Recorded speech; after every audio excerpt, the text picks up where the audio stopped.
Ben sevdikken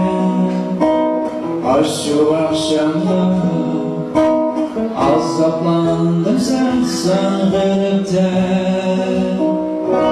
Açan gelsen göz yaşım azapladı beni. Gelmeysen yüreğimde bölsem bu cihanı görsem. Gelmesen eğer baktım tüger ki gayet ayıran bir halimdir. Azap dimen geçer. Yıldızlar ışıklar her için. Senden mi gelen bensiz hayat sana? Beni dağlarda yaşar, beni de uzakta yaşar. Gelgin sencinim, zengin minik her gülüm.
Şu akşamda azaplandım sen sahilde.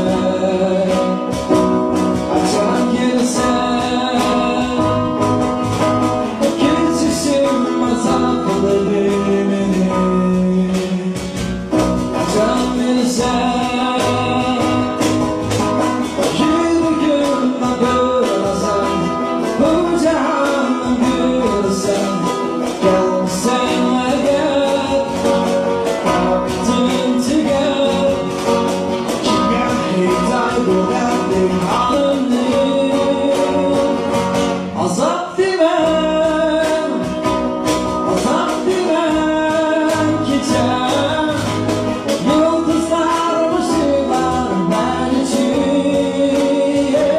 Senden mi gelen bensiz hayat sana?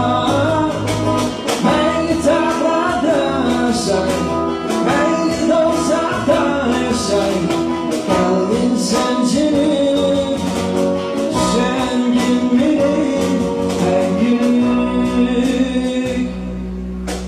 Gelgin sencinim, zengin minik ben gülüm.